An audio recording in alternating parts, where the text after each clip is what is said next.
Om Om Namo Bhagavate Vasudevaya. Om Namo Bhagavate Vasudevaya. Om Namo Bhagavate Vasudevaya. Narayanam Namaskritya Naram Chaiva Narottamam Devim Saraswati Vyasam Tato Jayam Udirayat Nashtaprayeshu Bhadreshu Nityam Bhagavata Sevaya Bhagavate Uttama Sloke Bhakti Bhavati Nashtiki.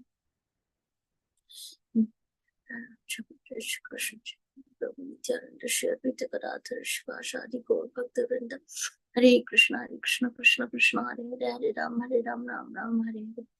Anshakar Shukrupa Sindhi Vachapachitana Bhava.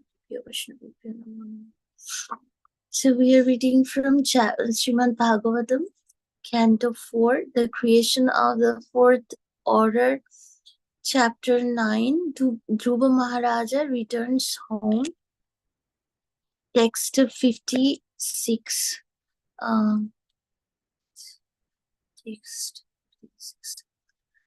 Text 56. In the capital city, there were many places, city gates, and the surrounding walls, which were already very, very beautiful. And on this occasion, all of them were decorated with golden ornaments. The dome of the city places glittered, as did the domes of the beautiful airplanes which hovered over the city. Text 57. All the quadrangles, lanes, and streets in the city, and the raised sitting places at the crossings were thoroughly cleansed and sprinkled with sandalwood water and auspicious grains such as rice and barley and flowers, fruits, and many other auspicious presentations were scattered all over the city. Text 58 to 59. Thus, as Dhruva Maharaja passed on the road from every place in the neighborhood, all the gentle household ladies assembled to see him, and out of maternal affection they offered their blessings, showering him with white mustard seed, barley, curd, water, newly grown grass, fruits, and flowers. In this way, Dhruva Maharaja, while hearing the pleasing songs sung by the ladies, entered the palace of his father. Text 60. Dhruva Maharaja therefore lived in his father's palace, which had walls bedecked with highly valuable jewels. His affectionate father took particular care of him, and he dwelled in that house just as the demigods live in their palaces in the higher planetary systems. Text 61. The bedding in the palace was as white as the foam of milk and was very soft. The bedsteads were made of ivory with embellishment of gold, and the chairs, benches, and other sitting places and furnitures were made of gold. Text 62. The palace of the king was surrounded by walls made of marbles with many engravings made of valuable jewels like sapphires, which depicted beautiful women with shining jewels lamp in their hands. Text 63. The king's residence was surrounded by gardens. Herein there were varieties of trees brought from the heavenly planets. In those trees there were pairs of sweetly singing birds and almost mad bumblebees, which made a very relishable buzzing sound. Text 64. There were emerald staircases which led to lakes full of variously colored lotus flowers and lilies and swans, Karan, Karantavas, Chakravakas, cranes, and similar other valuable birds were visible in those lakes. Text 65. The saintly king Uttanapada, hearing from the hearing of the glorious deeds of Dhruva Maharaja and personally seeing also how influential and great he was, felt very satisfied, for Dhruva's activities were wonderful to the supreme degree. Text 66. When after concentration, King Uttanapada saw that Dhruva Maharaja was suitably mature to take charge of the kingdom and that his ministers were agreeable and the citizens were also very fond of him, he enthroned Dhruva as the emperor of this planet. Text 67. After considering his advanced age and deliberating on the welfare of his spiritual self, King Uttanapada detached himself from worldly affairs and entered the forest. Hare Krishna, Prabhuji, over to you. Hare Krishna. Yeah, thank you so much, Parampara Mataji. Hare Krishna.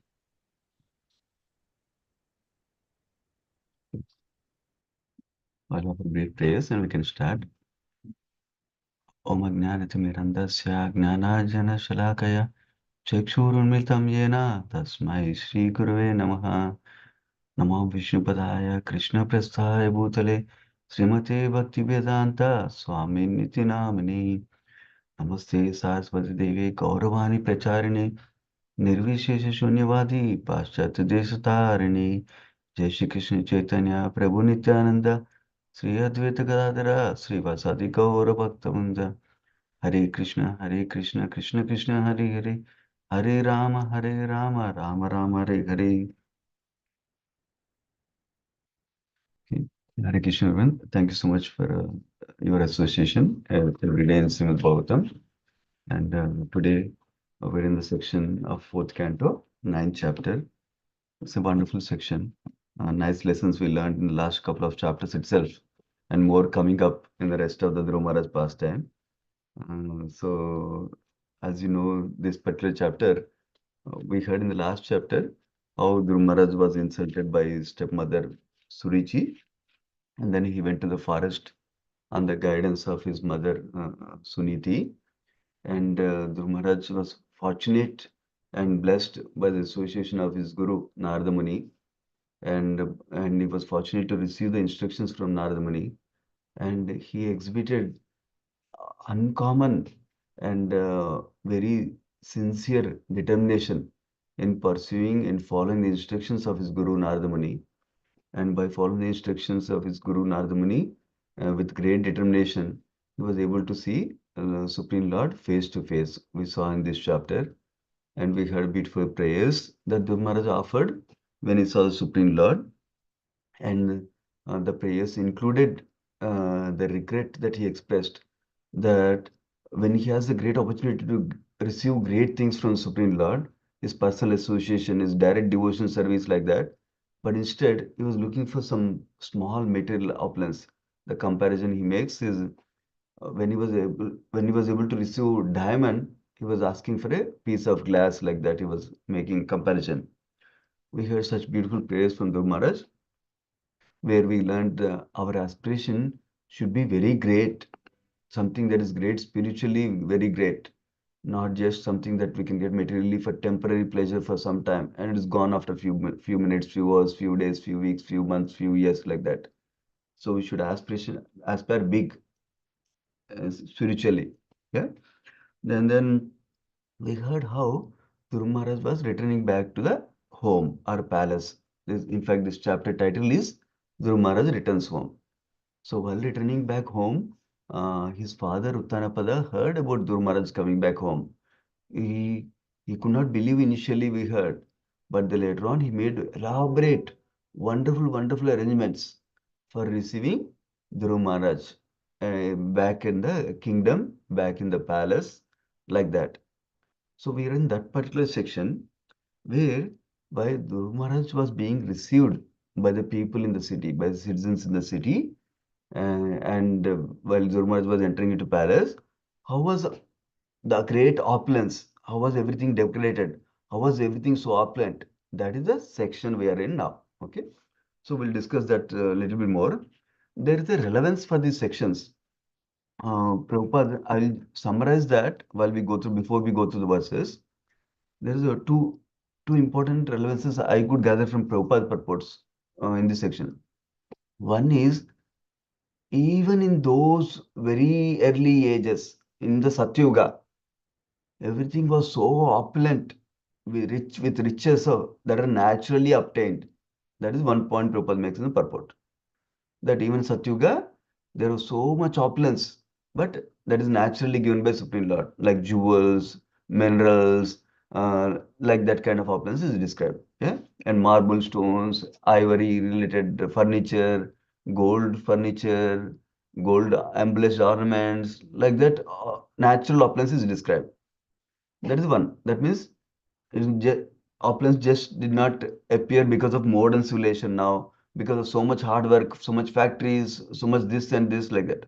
So there is a natural opulence at that time also. That is one point Prabhupada makes. And similarly, again at the same time, Prabhupada makes another point. While they are enjoying that opulence, they didn't have to waste all their time to produce those things because they're naturally available. That means they could use their time for high thinking, simple living, high thinking. They could utilize their time, energy, and enthusiasm for a productive, higher spiritual goals, like that. That's one important theme Prabhupada makes in these descriptions of the great opulences. Now, second thing we can notice, and Prabhupada points it out in the purports, even though there were so many great opulences in the kingdom, so much opulence in the palace itself, King Uttanapada, after Dhruv Maharaj becomes a little bit older, Dhruv Maharaj becomes a little bit mature, Dhruv Maharaj becomes capable of handling the kingdom, he leaves the palace, he leaves the kingdom to the forest. For what? For dedicating his life for spirituality, so that he can achieve spiritual success. So that shows great detachment of King Uttanapada. So that means to show the detachment of a person, when I don't have anything, it's easy to become detached.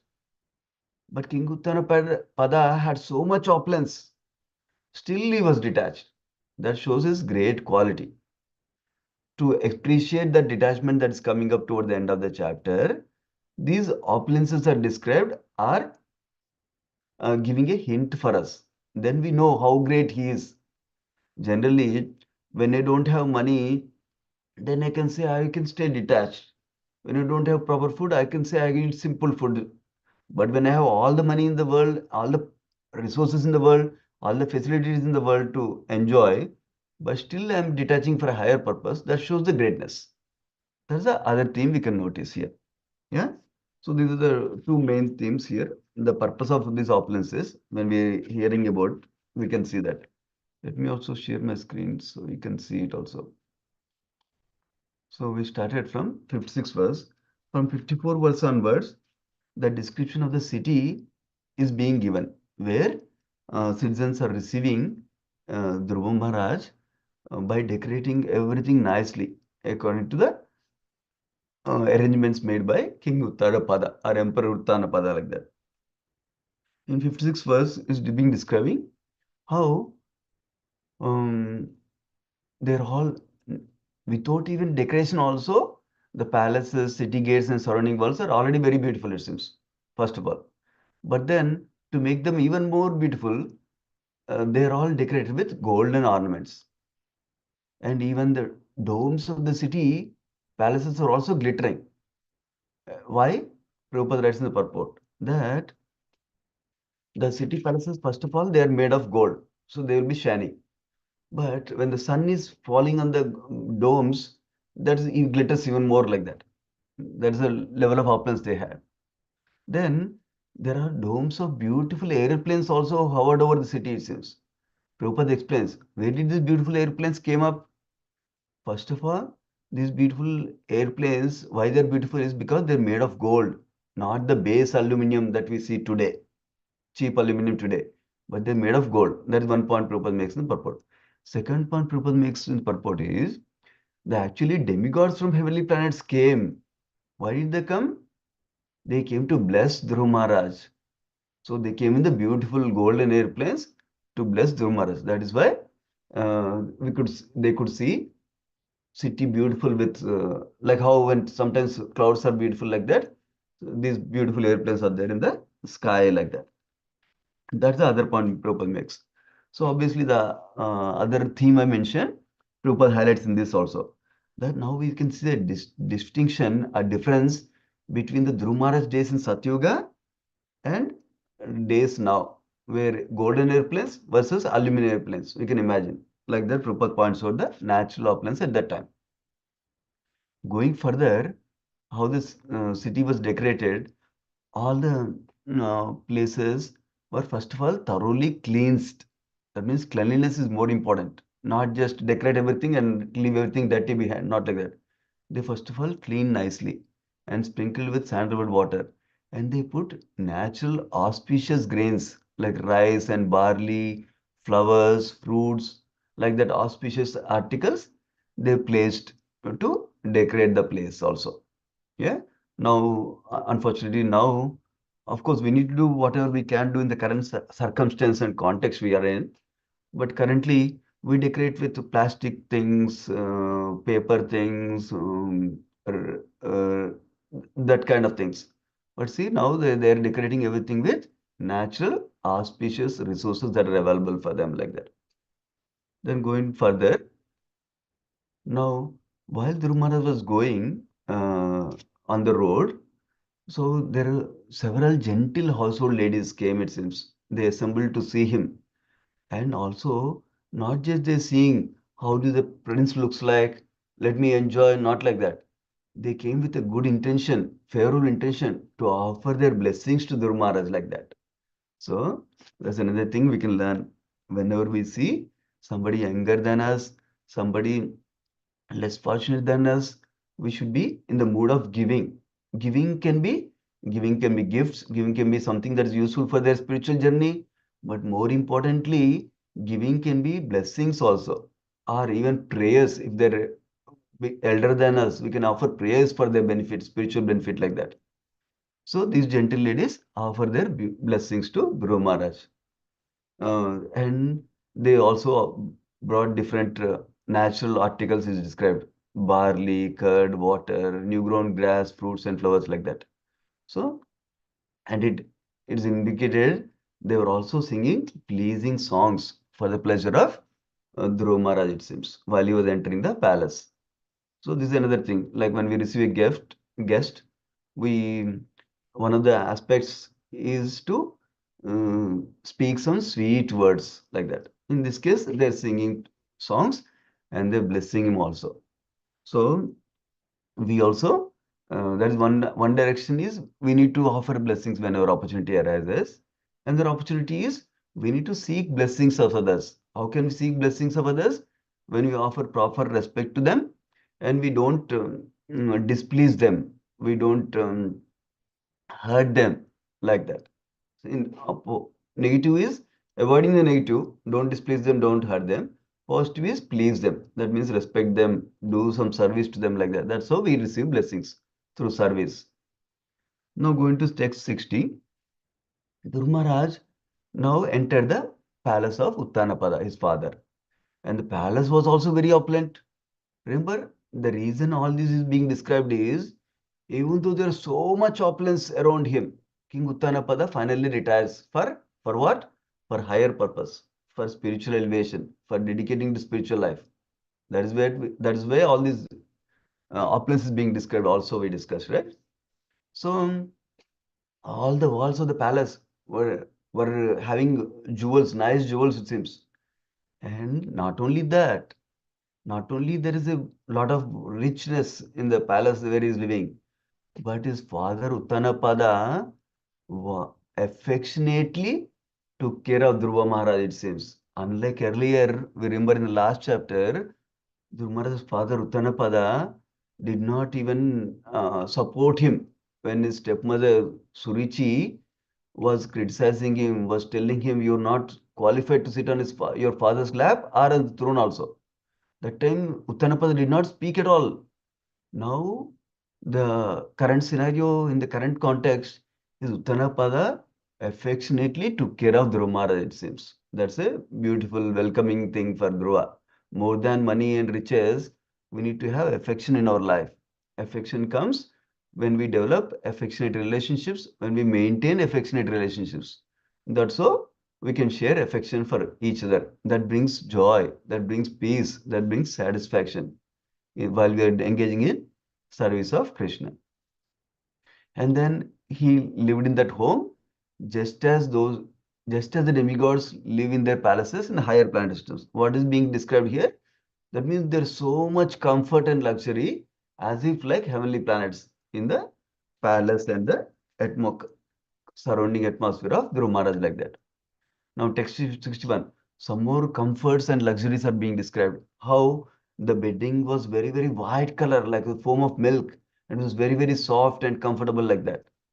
And then the bedsteads and the furniture was made of ivory, it seems. Ivory means like elephant's thing, which is considered very costly. So, and the furniture was embellished with gold, it seems. And all the other small furniture, like chairs, benches, and sitting places, they were all made of gold, it seems. There are no purport for these verses. Going to 62 verse, and the palace of the king, the walls were made of marble, it seems, with engravings made of jewels like sapphires, like that.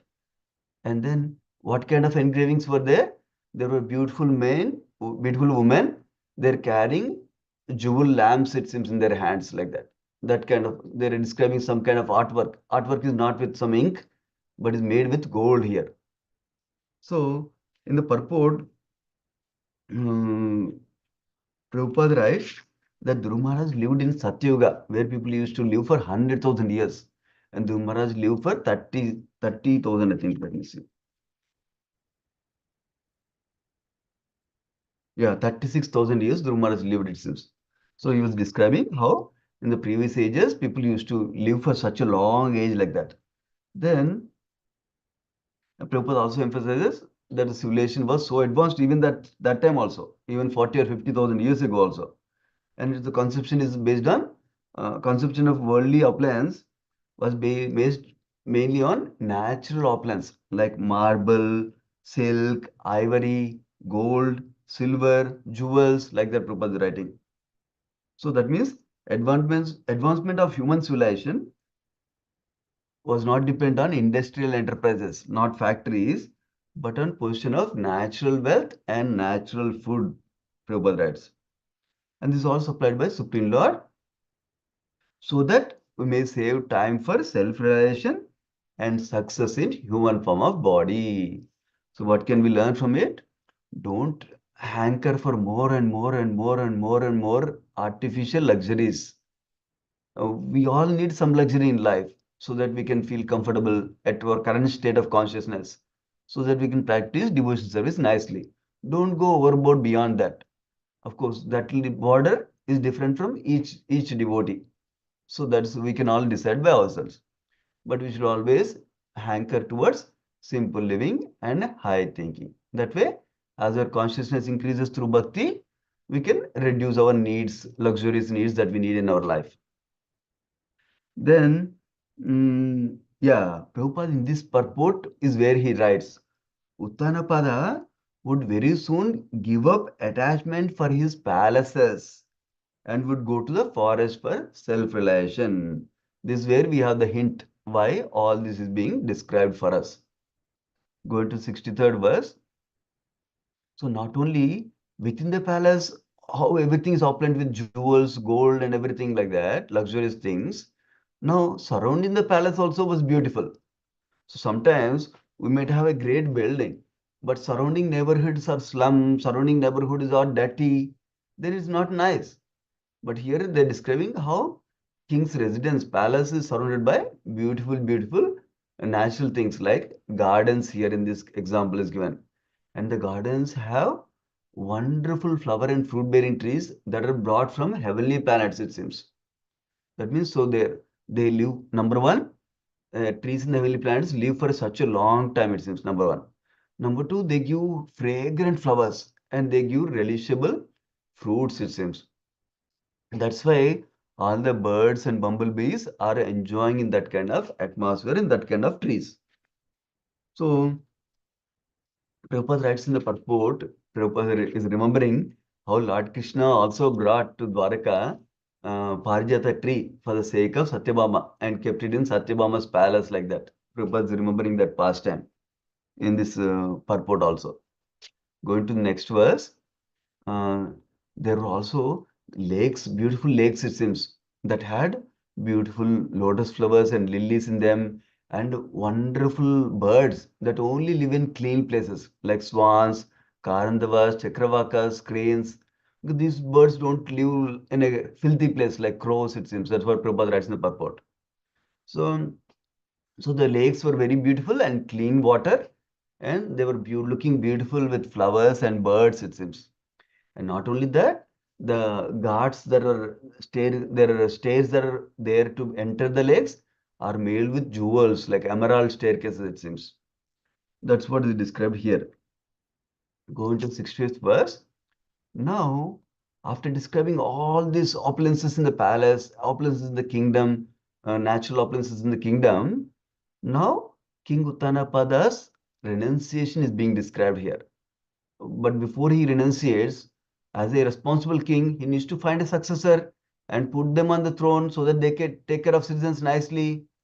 So King Ittanapada heard the glorious deeds of Dhruva Maharaja.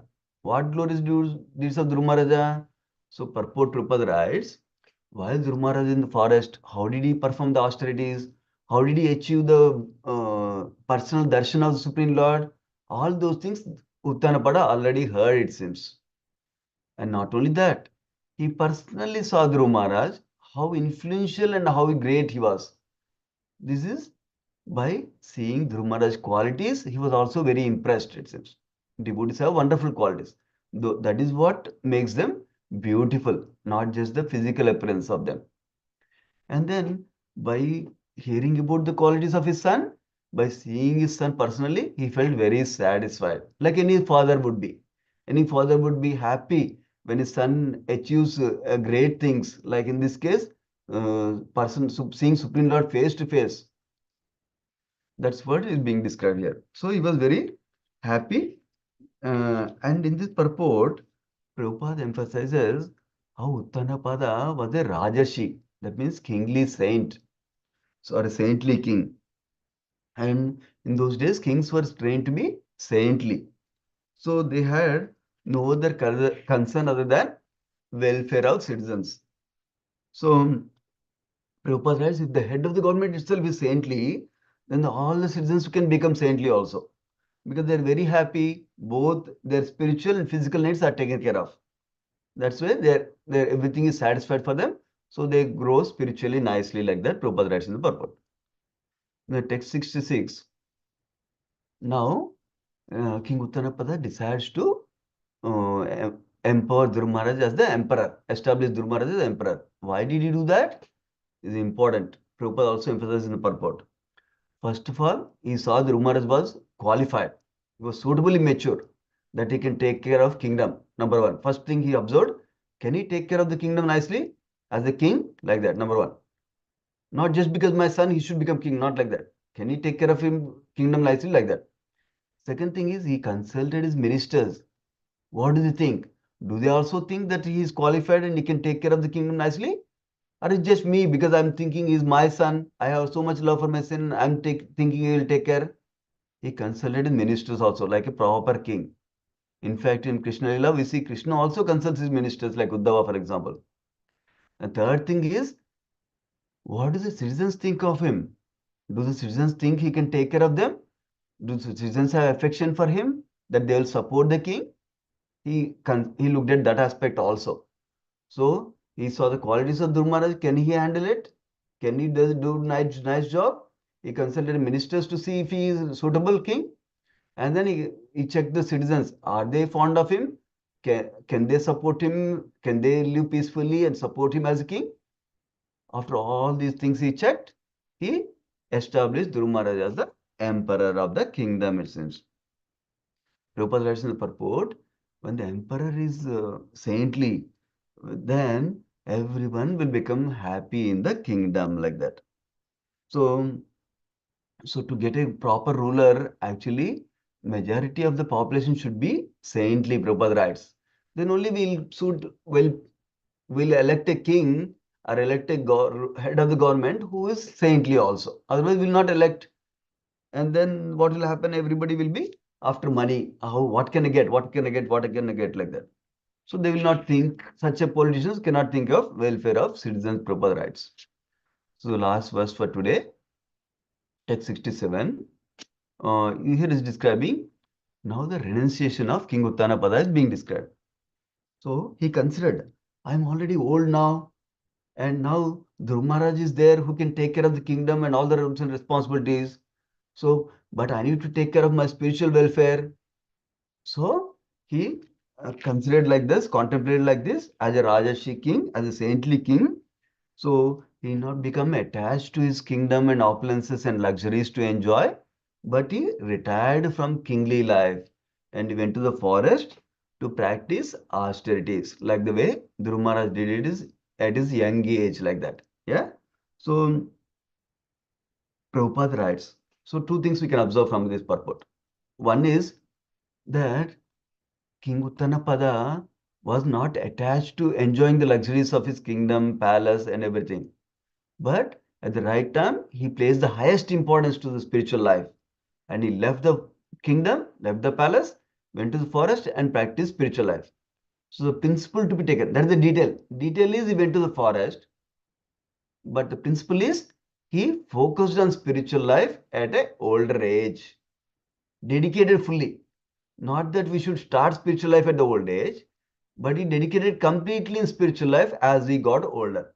That means we start a spiritual life at Kaumara age, like we discussed in last few days also. As early as possible, we should start spiritual life.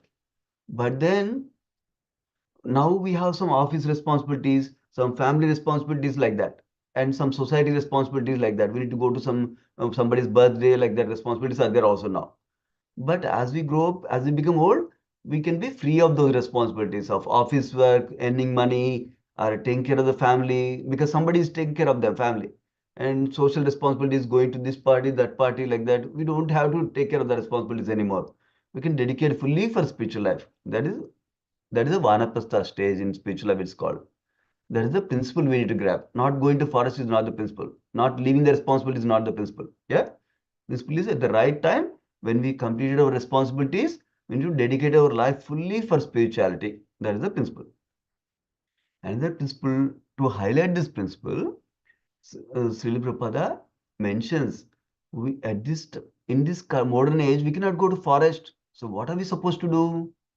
Prabhupada is highlighting in the last part of the purport that King Uttanapada dedicated fully to spiritual life, like I mentioned, and also engaged in austerity. In fact, austerity is one of the main thing for the Vanaprastha life. So Prabhupada is saying, how do we do that austerity in Krishna consciousness? Like in many other purports in the Srimad Bhagavatam, it's a common theme Prabhupada highlights, which is to chant the holy name sincerely and our prescribed number of rounds seriously, number one. Number two, follow the four regulative principles sincerely and seriously also. That is the minimum austerity we can do in the modern age now. So we don't have to go to the forest. We need to practice spiritual life by chanting and by following the four regulative principles nicely. That way we can go back to Godhead. Prabhupada highlights in the purport. So I'll mention, because it's the last part of the chapter, end of this chapter, 9th chapter. I want to mention one more lesson we can learn from these two chapters, 8th and 9th chapters. Because from 10th chapter onwards, we'll see how Dhruv Maharaj ruled the kingdom, and we can learn some more life lessons from there also. But from these two chapters, 8 and 9, we can learn a wonderful lesson of how determined Dhruv Maharaj was there, and how can we also be determined similarly. That's a lesson we can learn from this section. So I'll share something from Swayam Bhagwan Keshava Swami Maharaj. He has a book called Book Bhagavata. From his book, he has a simple chart and explanation. So you can also read whenever you can. I prepared this for another presentation, another class, but we can utilize it for us, our purpose. Yeah. So I don't know how to make it bigger. Let me see. Yeah, view, display size, no, full screen mode. Okay, let us see. Okay. So basically what we are discussing is the lesson of determination that we can learn from Dhruv Maharaj and how we can be determined. So Prabhupada writes that we cannot imitate Dhruv Maharaj. We cannot be determined like Dhruv Maharaj and do so much austerity like Dhruv Maharaj, eating only once in few days, drinking only once in few days, and only breathing like that. We cannot do that much. We can follow. That means we can take inspiration to be determined in our spiritual goals, spiritual life like that. So to do that, we need some external support. We need some internal support. What are the external supports we need? Those are classified in these three things: philosophy, people, and practice. First of all, we need to develop sufficient conviction by hearing pastimes like this, that it is possible and it's important to we achieve spiritual progress. It's important to we go to pure devotional service like that. So we develop that aspiration and we develop conviction that I want to do it like that. So that comes by reading scripture and by hearing from Guru and Sadhu. Because by this, we develop a strong spiritual intelligence, and that can overcome the senses and mind's distractions. So when you have strong spiritual intelligence, that can overcome the senses and mind's distractions that it will bring to us. So it's important to understand philosophy, the truths of life, tattva of life, through Shastra, Guru, and Sadhu. That's the first external support we can get. Second external support is association of strong and serious and sincere devotees who are very determined. So when we are in that association of such people who are very determined and serious in devotion service and sincere devotion service, then that helps us also to pull along with them, to also be determined in our practices of devotion service, in our aspiration of devotion service, in our sincere progress in devotion service also. Because we can derive some encouragement from them, support from them, and advice from them at time to time. How do we do that? By associating with them and by being open in that relationship with them, at least one relationship. That way we can get support when we are going down. When we're going high, we can share our enthusiasm with them. Actually, when we're sharing our enthusiasm with others, our enthusiasm grows further. That is a good importance from devotion service. Many devotees don't know that. Many people think that only if I have problems, then I need to go to association and ask for advice. But it's important to share some positive things that we are experiencing in our life. How we are seeing Krishna's expression in our life also. That is the people aspect or association aspect. That is the external support. And third external support is, while we practice bhakti, we get glimpses of reciprocation from Krishna. So we need to catch it. We need to relish that reciprocation that Krishna is giving us. That is how we get spiritual taste. We get the inspiration, motivation to move forward in bhakti more and more and more and more, more and more like that. That's how we develop a relationship with Krishna. We can see Krishna as a person that way. Not just I need to chant, I need to hear. I need to chant for Krishna's pleasure. I need to hear for Krishna's pleasure like that. That taste will develop by practicing bhakti ourselves. Not just hearing, not just saying in association, but we need to apply in our life. We need to practice bhakti ourselves also. That is the third principle. This will help us to be determined with these external supports. Now, internally, how we should be situated? We learned this from Rupa Goswami in Nectar of Instruction, Upadeshamrita. Third verse, Utsaha Nischaya Dharyat. That's primarily these three principles. Of course, others also. Utsahan is enthusiasm. Nischayat is confidence. Dharyat is patience. So what Maharaj is highlighting is the two, Utsahan is enthusiasm and Dharyat patience here. So it's important we have both of these things, not just one of them. If you are very patient but not enthusiastically growing in bhakti, then we become lazy and lethargic. That's the characteristics of mode of ignorance. And if you're too much enthusiastic but we're not patient for the result, not waiting for the results, then our bhakti progress will be unerratic, unsteady and erratic. We'll go a little bit, come down, go down like that. That is the characteristic of mode of passion. So we need to learn to do consistently our spiritual practices.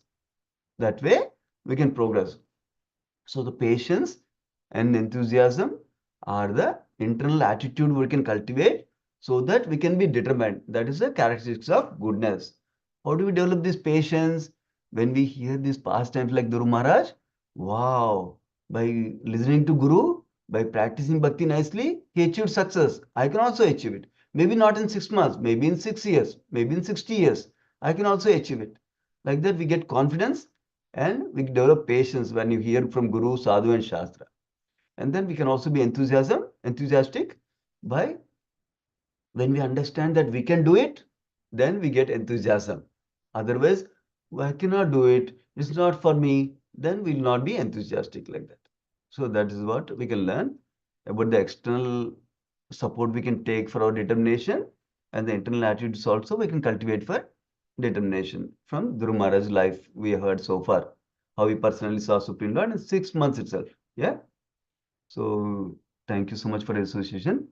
Srimad Bhagavatam ki jai, Srila Prabhupada ki jai. Vanchakalpatarubhyascha कृपा सिंधुभ्येव च पतितानां पावनेभ्यो वैष्णवेभ्यो नमो नमः.